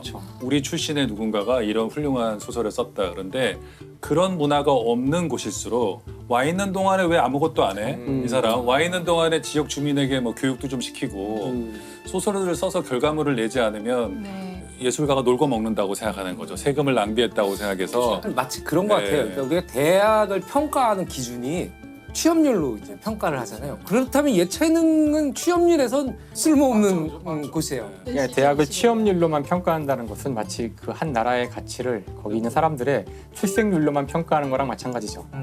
무언가 그 창조적 결과가 나오기 위해서는 때로는 상당히 많은 시간들이 필요한 언제 나올지도 모르고 그런 사람들한테 가장 중요한 것은 먼저 기다려주는 기다려주는 그런 태도가 있어야 되지 않을까. 혹시 달에 묻힐 기회를 누가 준다면 선택하시겠어요? 달을 요즘 연구하고 계시잖아요. 죽은 다음에 가는 거군요. 네. 의향이 있습니다. 아. 네, 새로운 질문이네요. 달에 묻어드리겠다. 달을 평생 연구해 네. 오셨으니 저희 과학자들이 이번에 떠나는 우주선에 유해라던가 아니면 뭐 이렇게 만들어서 달의 어떤 분화구에 굉장한 영광이고요. 분화구가 아니라고 보죠? 그 크레이터라고 하나요? 크레이터에 네. 그 실제로 명왕성을 발견하신 톰보라는 천문학자의 유해가 명왕성 가는 탐사선에 실려서 갔고요. 아직 가고 계세요? 도착하셨는데 이제 거기 착륙을 못하고 계속 가고 계세요. 지나서 이미 명왕성인데 하고 계속 저기 묻혀야 되는데 잠깐 아저씨 잠깐만요. 세워주세요. 스톱. 다음 정거장은 몇 억광. 또 별에 다른 행성에 묻히는 것도 영광스러울 수 있는데 후손들이 추석 때 좀 힘들겠네요. 아, 달을 보면 너무 되죠. 좋죠. 달을 보면 되죠. 특히 제사를 안 지내도 되고 달을 성묘를 보면. 오지 않아야 되니까. 할머니 저희 계신다. 인사드려라. 근데 우리 BTS는 노래가 이제 우주로 가잖아요. 감사합니다. 그 아주 우주인 플레이리스트에 있다면서요. 네네. 우주인들을 또 달로 보내려고 하는데 처음에 연습을 해요. 그래서 근처까지만 갔다가 지구로 돌아오고 이런 몇 번 연습한 다음에 이제 멀리 달까지 보내거든요. 그런 연습을 할 때 이제 우주인들의 좀 마음을 조금 편안하게 해주려고 배경음악을 좀 고른대요. 영광의 거기에 이제 BTS 노래가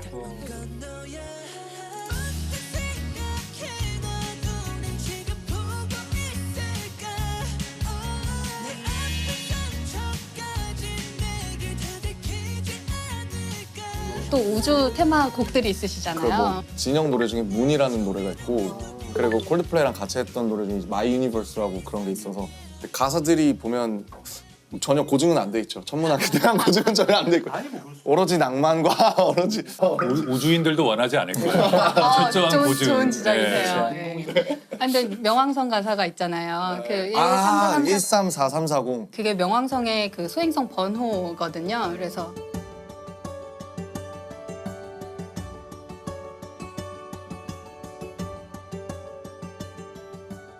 이제 그거를 평소에 아는 사람들은 BTS 노래 제목만 딱 보고 명왕성 얘기, 슬픈 얘기 하겠구나. 가슴이 아프더라고요. 영웅성이 내쫓겼다 그래서. 네, 가슴 아픈 얘기 하겠구나 이렇게 생각할 수 행성이 있죠. 되지 못한 수행성. 인정받지 못한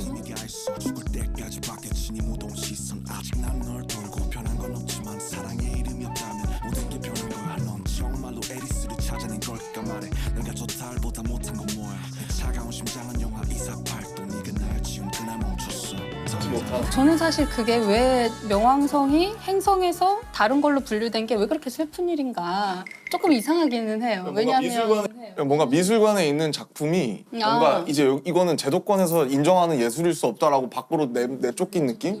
저는 어렸을 때 외웠기 때문이라고 생각해요. 수금지와 목토, 천의 수금지와 이렇게 명으로 끝나야 되는데 명으로 끝나야 되는데 과학계가 결정을 내린 거야. 명은 빼라. 그러면 나의 어린 시절은 뭐가 되고 막 이런 거 있잖아요. 그렇죠.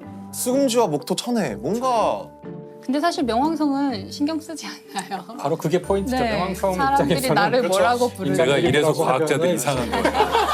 왜 명왕성 입장을 자꾸 생각해요? 우리가 서운하다는데 명왕성을 왜? 인본주의. 제가 인본주의, 이분들은 일단 공감할 수 있는 사람이 있다는 게 너무 좋은 것 같아. 이게. 근데 저는 반대로 다행이다. 그 위로를 해드리고 싶은 거예요. 명왕성을 우리가 행성이라고 부르지 않는다고 해서 무슨 큰일이 일어난 게 그렇죠. 비극적인 그렇죠. 사건이 전혀 아니라는 것을 다만 이제 우리가 부르는 이름이 바뀌었다 너무 뿐이죠. 길어요. 그리고 숫자니까 너무 정이 없어요. 아니, 과학자들 너무해요. 왜냐하면 제가 하고 싶은 말이죠. 그 지금 134, 340 같은 거 너무 죄수 번호 같잖아요. 무슨 레미제라블의 뭐 이런 막 24601. 그건 우리가 발견한 소행성들에 붙이는 일련 번호일 뿐이에요. 너무하잖아요. 이름을 네. 뺏었을 뿐만 아니라 1번은 일련 번호로 붙여주다. 아니라니까. 이 문화의 간극이 있다니까. 이게. 큰 간극이 있다. 위대한 과학자 미미 아웅 이분의 얘기를 들어봤고 여기 선생님들은 미미 아웅 이분의 얘기를 들으면서 어떤 생각이 드셨어요? 영화로 만들기엔 좀 부족하다.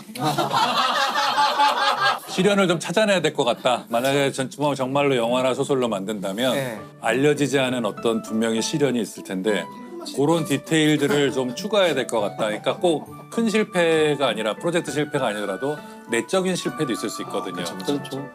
있으면 훌륭한 이야기가 될 것 같다. 특히 마지막 엔딩은 매우 적절하다. 네. 제가 더 훌륭한 사람이 돼서 그분을 인터뷰를 언젠가 정보를 모아보겠습니다. 분명히 있으실 것 같아요. 충분히 뭐 당장이라도 하실 수 있을 것 같은데요. 네. 누구에게나 다 그런 영화 같은 사건들이 있잖아요. 네. 우리가 아직 발견하지 못했을 뿐이죠. 네. 그분을 좀 더 발견할 수 있어요. 이메일을 보내보시죠. 화성 연구하시죠? 또 달 연구하는데 한번 만나죠. 한번 그래서 만납시다. 막걸리나 한잔 하죠. Do you know BTS? 될 수도 있어요. 네. 오늘 끝나고 사진 꼭 찍어주세요. 사진은 네. 바로 선물할 수 있어요. 잘 모르신다고 하면 나쁜데.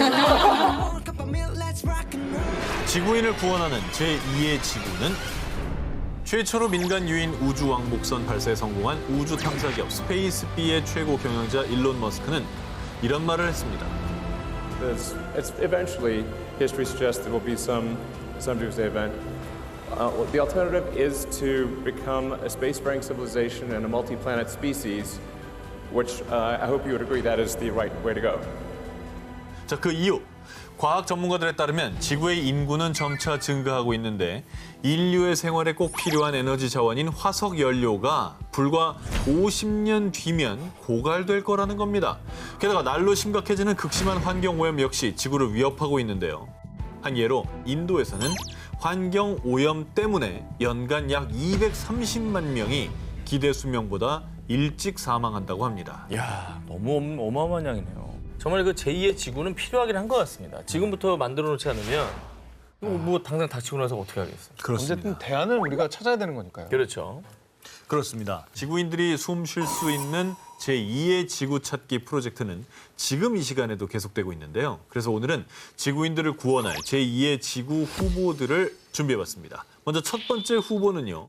2016년에 발견된 프록시마 B. 이 행성을 지구인들의 이주지 후보 1순위로 꼽은 이유는 지금까지 발견된 외계 행성 중 태양과 최단거리에 위치해 있다고 합니다. 굉장한 이점인 거죠. 그리고 무엇보다 단단한 암석으로 구성된 지표면에는 생명체의 필수 조건, 액체 상태의 물이 있을 가능성이 높다고 합니다. 그 이유는 행성의 모성인 프록시마 켄타우리가 태양보다 온도가 훨씬 낮고 빛도 1000배가량 약하기 때문이라는데요. 다행이다. 마실 물은 구할 수 있는 곳이라는 얘기가 정말 희망적으로 들려요. 그러니까 생명체가 존재하는 가능성도 그만큼 높을 거고 그렇죠. 물이 있다면 뭐가 있습니까? 당연히 산소도 기대를 할 수가 있는 거 아니겠습니까? 있죠. 네. 자, 그럼 이어서 두 번째 후보입니다. 역시 나사가 강력히 밀고 있는 후보인데요. 2018년 나사가 발견한 행성 케플러 1649C입니다. 자, 행성의 크기도 지구와 비슷한 1.06배. 사이즈 비슷하대. 비슷하죠. 게다가 다른 행성들과 달리 태양으로부터 받는 빛이 지구와 비교했을 때 75% 정도 돼서요. 표면의 온도 역시 지구와 비슷할 것으로 추정된다고 합니다. 너무 뜨겁지도 않고 너무 춥지도 않고 적정한 것 같은데 지구 약간 쌍둥이 느낌 같은 느낌. 크기도 비슷하고. 네. 앞으로도 제2의 지구를 찾기 위한 우주 연구는 계속될 전망인데요. 지금 이 시간에도 우린 제2의 지구 찾기에 한 발짝 다가서고 있습니다. 만약 모모가 멈춘다면 지구의 신비와 자연을 탐사하는 유명 과학 전문 채널에서요. 2010년 한 다큐멘터리가 방송되면서 전 세계에 충격과 큰 파장을 일으켰습니다. 누구죠? 만약 이것이 멈춘다면 세계 각지에서는 홍수와 지진이 일어나고 1년 내내 봄, 가을 없이 영상 50도가 넘는 여름 혹은 영하 50도 이하에 달하는 겨울이 계속되는 등 정말 상상하지 못한 끔찍한 재앙이 일어난다는데요. 대체 그게 뭐냐? 바로 지구가 멈췄을 때입니다. 우리 지구는 23.5도로 기울어진 자전축을 중심으로 하루에 한 번 시계 반대 방향으로 회전하는 자전 운동을 하고 있습니다. 그래서 이 신비로운 자연의 섭리 때문에 태양의 열을 받는 위치와 면적이 달라지고 선선하거나 덥거나 춥거나 하는 계절이 생기는 건데요. 그런데요, 만약 지구의 자전 속도가 서서히 느려지다가 결국 멈춰버린다면 과연 어떻게 될까요? 먼저 지구 전체의 지형이 급격하게 변하게 됩니다. 지구의 자전력이 바다를 적도 부근에 고정시키는 역할을 하는데요. 만약 이 지구가 자전을 서서히 멈추게 되면 적도 지역의 바닷물들을 잡아두는 원심력이 약해지고 그렇게 되면 극지방으로 바닷물이 몰리게 되겠죠. 영국과 유럽 대륙 사이에 바닷물이 쭉 빠져 이어져 버리게 되는 겁니다. 싹 잠기게 되는 거죠. 그러면 아주 지구 온난화가 급격히 빨라지겠네. 거기서 시간이 더 지나게 되면 북극 지방에 몰렸던 바닷물들은 넘치고 다시 불어나면서 해수면이 상승하는데요. 그러면 영국, 프랑스, 일본, 우리나라까지도 수많은 나라들이 이제 바닷물에 잠기며 초토화되어 버리는 거죠. 아, 바닷물에 잠긴다는 생각을 한 번도 해본 적이 없는데. 그렇죠. 바닷물에 엄청난 양이 움직이는 속도가 있으니까 쓰나미 저리 가라네요. 끔찍한 멸망 시나리오는 여기서 끝이 아닙니다. 지구의 자전을 따라 일정하게 회전했던 핵, 멘틀, 지각들이 각각 다른 속도로 회전하면서 이게 마찰을 일으키게 되면 그 과정에서 지각의 균열이 일어나 세계 각지에서 지진과 화산이 폭발하고 홍수가 발생하는 등 전 세계 곳곳에서 재난이 벌어지게 되는 거죠. 섬세한 우주의 조화로 살아 숨쉬는 지구. 지구의 숨이 멈추고 완벽한 균형이 깨지는 순간 돌이킬 수 없는 비극은 피할 수 없을 겁니다. 지구를 지켜라 아마겟돈 19, 10위를 공개합니다. 영화 설국열차가 현실이 된다면 갑작스러운 빙하기로 얼어붙은 지구에서 살아남은 인류의 이야기를 담은 영화 설국열차. 자, 그런데 만약 영화처럼 빙하기가 현실이 된다면 지구와 우리 인류는 어떻게 될까요? 빙하기란 지구의 기온이 하강하여 남극과 북극, 대륙, 산 정상 등의 얼음층이 형성되는 것을 말합니다. 기후학자들은 지구의 평균 기온이 약 2도에서 5도 정도 하락할 경우를 빙하기로 간주한다고 합니다. 그리고 지금까지 지구는 약 10만 년을 주기로 20번 이상의 빙하기를 겪었다고 합니다. 그런데 말이죠. 우리가 오늘 쓸 지구 멸망 최악의 시나리오는요. 다소 극단적이지만 만약 한 달, 아니 일주일 만에 갑자기 빙하기가 닥친다면 지구엔 어떤 일이 일어날까입니다. 아, 오늘 뭐 너무 끔찍한 얘기를 많이 들어서 네네. 예, 마음의 준비를 좀 하고 들어야 되겠네요. 현재 지구의 평균 온도인 15도에서 약 8도만 하락해도요. 남극 대륙은 물론 적도를 제외한 전 세계가 눈으로 뒤덮이게 됩니다. 북극, 캐나다, 미국 등을 포함해 지구 표면의 약 30%가 빙산처럼 결빙된다고 하는데요. 그런데 만약 그보다도 더 낮은 온도의 빙하기가 급속도로 찾아온다면요. 영화 투모로우처럼 거의 모든 지구는 빙하로 꽁꽁 얼 것입니다. 인류가 만든 항공, 철도 등 수많은 기술 역시 다 얼어붙어서 무용지물이 되고요. 극심한 추위에 적응하지 못해 감자와 옥수수 등 농작물과 식물들이 얼어붙으며 멸종. 그러면 식물을 먹는 채식 동물들도 굶어 죽고요. 결국은 먹이 사슬에 따라 우리 인간들이 먹을 것도 사라지게 되겠죠. 무엇보다 지금처럼 숨을 자유롭게 쉬지 못할 겁니다. 직접 공기를 들이마셨다가는 폐와 호흡기관까지도 다 얼어붙을 테니까요. 그러니까 우리가 당연하게 누리는 일상도 다 그 빙하가 있다면 생각할 수 없는 거잖아요. 그렇죠. 그 영화 같은 일이 직접 벌어진다면 너무 끔찍하네요. 자, 그런데 아예 빙하기가 계속된다면요. 정말 운이 좋아야 선택받은 자들만이 영화 설국열차처럼 살 수가 있을 겁니다. 단백질 블록만 먹으면서 말이죠. 야, 설국열차를 볼 때 그 송강호나 이런 분들이 좀 불쌍하게 느껴졌었는데. 사실 꼬리칸도 그렇다면 그러니까. 선택받은 자들이었는데. 그렇죠. 네. 인류의 역사와 문명까지 다 꽁꽁 얼릴 수도 있는 빙하기. 최악의 멸망 시나리오에 그치길. 영화 속 재앙은 일어나지 않기를 바랍니다. 지구를 지켜라 아마겟돈 19, 9위를 공개합니다. 지구의 보호막이 사라진다면 19위 전 기자님 특종에서 태양이 우리 지구의 근본적인 에너지원이라고 소개를 해드렸는데 그렇죠. 그 태양이 넘치는 에너지로 지구를 역으로 공격하고 있기도 한데요. 태양 폭풍 같은 얘기인가요? 태양이 암을 유발하는 방사선과 자외선을 방출하기 때문입니다. 그런데 다행히도 이 지구에는 오존층이 있습니다. 네네. 산소 원자 3개로 구성된 이 오존의 분자가 지상으로부터 25에서 30km 높이의 성층권에 밀집되어 있는 것으로요. 이 오존은 태양으로부터 전달되는 자외선 중 약 95에서 99%를 흡수하면서 우리가 직접 자외선을 쐬지 않게 해주는 지구의 보호막이라고도 할 수 있습니다. 하지만 정말 안타깝게도 2020년 현재 남극은 서울시 면적의 1.5배인 1000제곱킬로미터의 오존층이 사라졌고요. 뿐만 아니라 칠레와 아르헨티나 남부, 호주 등 전 세계 오존층이 파괴되며 지구의 보호막이 위협을 받고 있습니다.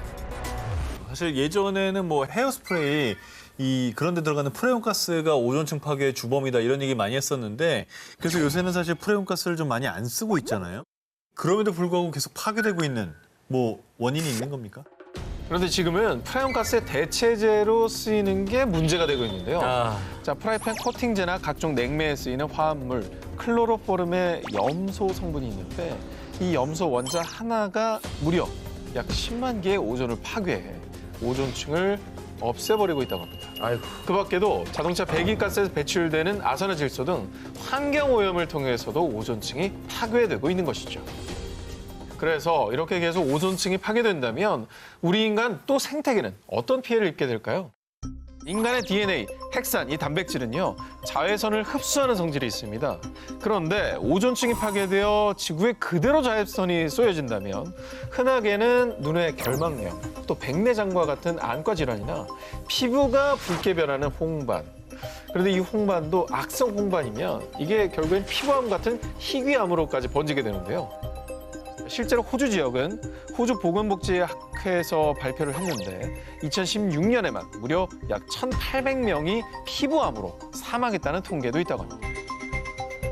그래서 호주는 그렇게 그 선크림도 많이 바르고 좀 긴 팔 많이 입고 선글라스 꼭 끼고 그런다 그러더라고요. 자, 그렇다면 오존층 파괴가 심한 남극과 북극에서 멀리 떨어진 우리나라는 과연 안전할까? 자외선으로 인한 피부암 발생률이 지난 10년 사이에 3배 이상 증가했다고 합니다. 뿐만 아니라 오존층 파괴는 동식물 등 생태계까지도 위협하는데요. 자외선 때문에 꽃들은 개화하지 못해 말라 죽고요. 식물성 플랑크톤이 감소해 생태계 먹이 사슬의 균형이 깨지면 어류, 또 동물들의 멸종을 초래. 그리고 이 모든 건 결국 인류의 멸종으로까지 이어질 수 있다는 거죠. 오존층이 파괴된다는 것은요, 우리 인류의 생존도 파괴된다는 거예요. 지구의 보호막, 여러분 꼭 지켜내야겠습니다.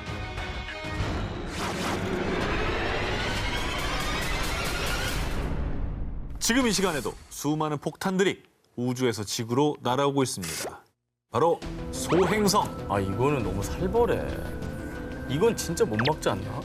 진짜 아마겟돈 영화에 나오는 내용이잖아요. 그죠, 아마겟돈 영화 그죠. 영화 아마겟돈에는 이런 대사가 나옵니다. 소행성이 지구에 떨어지면 예상 피해는? 인류의 종말입니다. 지난 4월 다행히도 지구를 스쳐 지나간 소행성 1998-5R2. 이 소행성의 규모는요, 직경이 최대 4,000m. 쉽게 말하면 에베레스트의 절반 정도의 사이즈고요. 총알보다 약 9배나 빠른 시속이 약 3만 킬로미터. 뚫렸겠는데? 이런 속도로 지구를 향해 접근하다가 지구와 약 630만 킬로미터 거리를 두고 통과했습니다. 진짜 가깝다. 상상만 해도 저는 너무 끔찍해요. 그런데 이런 무시무시한 일이 비일비재합니다. 비일비재? 비일비재예요. 여러분이 잘 모르고 있었던 겁니다. 지난해 12월에는 소행성 엑소1이 약 시속 3만 킬로미터의 속도로 지나갔고요. 지난 5월에는 소행성 1997BQ 역시 지구로부터 약 610만 킬로미터 거리를 두고 지나갔습니다. 이게 정통으로 부딪히면 한 지역을 파괴해버릴 정도의 위력을 가진 소행성이 지구 근방까지 접근한 겁니다. 아니, 소행성이 이렇게 자주 지나가는지 몰랐네요. 이 소행성이 지구와 충돌한 사건들이 계속 접수가 되고 있는데요. 지난 2013년 러시아 우랄 산맥 첼야빈스크 상공에서 직경 약 15m, 무게 약 10톤, 거대한 불덩어리 소행성이 폭발해 1,500여 명의 사상자가 발생하고 7,200여 채의 건물이 파손되기도 했습니다. 7,000여 채요? 네. 2017년에는 중국 윈난성 샹그릴라시에서 북서쪽으로 약 40km 떨어진 곳에 초속 14.6km의 소행성이 낙하해 공중에서 폭발했는데요. 유럽 우주국에 따르면 향후 100년간 지구를 타격할 가능성이 있는 소행성이 무려 약 880여 개라고 합니다. 어떻게 해? 그런데 그중에서도 특히 나사에는 2175년에서 2199년 사이 소행성 베누와 충돌할 가능성을 우려하고 있는데요. 저건 좀 크구나. 참고로 소행성 베누는 무게가 약 780억 킬로그램, 직경이 최대 500m로요. 미국 뉴욕의 엠파이어 스테이트 빌딩과 맞먹는 크기의 암석인데 만약 이 거대한 소행성이 지구와 충돌한다면 9만여 명에서 16만여 명의 사상자를 낳은 히로시마 원자폭탄에 8만 배에 해당하는 피해를 일으킬 것으로 예상된다고 합니다. 아니 이 숫자가 이 정도 되는지 몰랐어요. 너무 무서운데요. 제발 780개 다 날아갔으면 좋겠다, 한 대로. 그런데 말입니다. 우린 결국 답을 찾아내고야 말죠. 무려 엠파이어 스테이트 빌딩과 맞먹는 규모의 소행성 베누와의 충돌을 막기 위해 나사에서 대비책을 세우고 있습니다. 어떻게 해요? 나사에는 소행성 충돌 사태를 대비한 전문 부서 행성 방어 협력부가 있습니다. 지구와 충돌 가능성 있는 소행성을 관측하며 지속적으로 모니터링하고 있고요. 실질적으로 소행성과 충돌할 위험이 발생할 때를 대비해 일명 해머를 준비 중에 있습니다. 해머 플랜이 뭐냐? 이 9톤에 달하는 대규모 충격체, 벌크 임팩터 또는 핵무기를 발사해서 소행성을 지구 궤도 밖으로 밀어낸다는 계획입니다. 궤도를 바꾸는군요. 그리고요. 지구와 소행성 충돌을 막기 위한 또 다른 방어 프로젝트도 있습니다. 내후년이죠. 2022년에 소행성 디디모스가 지구에 접근할 거라고 하는데요. 참고로 디디모스는 직경 약 780m의 디디모스 A와 약 160m의 디디모스 B로 이루어진 쌍성계로요. 때려오네. 2022년 10월경에 지구와 약 1,047만 킬로미터의 거리를 두고 지나갈 것으로 예측하는데 이에 대비해 나사는 우주 탐사 기업 스페이스비와 손을 잡고 지구 방어 프로젝트에 돌입. 지구를 향해 오는 디디모스의 궤도를 바꾸기 위해 우주선을 충돌시키는 이중 소행성 방향 수정 테스트, 일명 다트를 시행할 계획이라고 합니다. 대략 냉장고 크기의 다트 우주선은 총알보다 약 9배 정도 빠른 초당 6km의 속도로 소행성과 충돌할 예정인데요. 그러니까 쉽게 말하면 약간 어깨빵을 날리는 거군요. 그렇죠. 다트를 쏘듯이. 근데 이게 멀리서 부딪히면 요 1도 차이가 그렇죠. 엄청나잖아요. 1도 차이가 아니라 뭐 0.1도만 틀어져도 그러니까. 인류의 안전을 위협하는 소행성의 공포로부터 부디 안전한 지구 방어에 성공할 수 있기를 기원합니다. 지구를 지켜라 아마겟돈 19 3위를 공개합니다. 식량 전쟁에 대비할 미래 식량. 미래 인류가 생존을 위해 해결해야 할 최대 과제 중 하나, 바로 식량난. 식량난. 네. 지금도 뭐 전 세계가 식량 전쟁 중이고 러시아에서는 흉작이 들었을 때 그 정부에서 밀 수출을 금지해서 그 밀을 수입하던 이집트가 큰 타격을 받기도 했다고 하고. 그냥 당장 먹고 사는 문제 아닙니까? 맞아요. 그래서 생존을 위협하는 가장 원초적인 문제, 전 세계 식량난을 해결할 대안으로 꼽는 게 바로 대체식품, 인공식량인데요. 그렇죠. 저희도 뭐 여러 번 소개를 했습니다. 네. 지구 환경을 위한 착한 먹거리로 토마토 참치 뭐 이런 것도 있었고요. 그리고 이제 제작진이 저에게 많이 먹였죠. 곤충을 이용한 식량들도. 동물과 환경 보호를 위해 외쳤던 그 인공식량이 결국은 인류의 대체 미래 식량 역할을 하는 것이죠. 자, 그래서 현재 미국의 실리콘밸리에서는요, 인공식량 산업이 급성장 중입니다. 영국의 한 경제 전문지에 따르면 실리콘밸리의 식량 관련 벤처기업에 대한 투자액이 3년 사이 무려 30배 가까이 증가. 연간 약 6조 2,900억 원에 달한다고 합니다. 진짜 어마어마한 숫자네요. 미래 식량인데도. 그만큼 뭐 개발 가치가 있으니까 또 거액을 투자하는 거죠.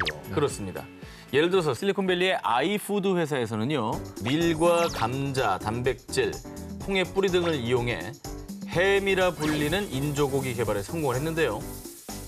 이 인공식량인 햄을 지난해 글로벌 패스트푸드 브랜드 버거왕 신제품 버거의 패티로 공급해 일명 고기 없는 패티로 화제를 모으기도 했습니다. 반응이 꽤 좋았다고 합니다. 이거 먹어보고 싶은데. 이게 그냥 채식주의자들을 위한 것만이 아니라 인류 식량난을 위해서 개발한 거잖아요. 그렇죠. 그러니까 아무래도 이게 큰 공을 하게 되면 우리한테 큰 혜택으로 돌아오는 거 아니겠습니까? 그렇습니다. 이 인조고기 개발이 식량난뿐 아니라 환경 보호에도 앞장서는 이유. 소 한 마리가 1년 동안 내뿜는 온실가스가요, 무려 약 47kg입니다. 이는 자동차가 1년 동안 발생시킨 온실가스와 비슷한 수준이라고 합니다. 그리고 이제 농업이나 이렇게 이용하기 위한 게 아니라 인류가 단지 고기를 얻기 위해 사육되는 그렇죠. 소의 숫자가 너무나 많기 때문에 이게 어떻게 보면은 좀 줄여야 되는 게 맞죠. 맞습니다. 거기다 일반적으로 가축을 길러 도축하기까지 필요한 토지와 물이 있잖아요. 그렇죠. 자, 그런데 인조 고기를 생산할 때는 일반 가축보다 물은 13%, 토지는 약 4%만 사용한다고 합니다. 거의 없네. 그러니까 식량난, 친환경 이게 다 하나의 연결고리인데요. 그런 면에서 인조 고기가 혁혁한 공을 세우고 있는 것이죠. 사실 고기를 키우기 위해서 먹이는 곡물의 수가 엄청납니다. 맞습니다. 그런 것까지 따지자면 이 혜택이 매우 큰 거죠. 자, 그리고요. 대체 식량의 한 축을 인조 고기가 맡고 있다면 또 다른 한 축을 담당하는 게 또 있죠. 식용 곤충이지요. 밀웜. 밀웜. 자, 아시다시피 식용 곤충은 좁은 공간 그리고 적은 양의 사료로 키울 수 있을 뿐 아니라 고단백질이라 그야말로 가성비 갑입니다. 식용 귀뚜라미도 생산하고 이 귀뚜라미 분말을 활용해 시리얼이나 쿠키를 만들어 판매하고 있습니다. 이게 나름 제가 먹으면서 그 맛에 약간 중독성을 느꼈거든요. 곤충 매니아가 됐죠. 네, 저는 괜찮은 것 같아요. 인류의 식량 위기를 타파할 단백질 혁명, 대체 식품에 대한 우리 모두의 관심이 앞으로도 쭉 필요할 겁니다. 자, 여름 특집 2탄, 지구를 지켜라 아마겟돈 19 1위 후보 헤드라인을 공개해 주시죠.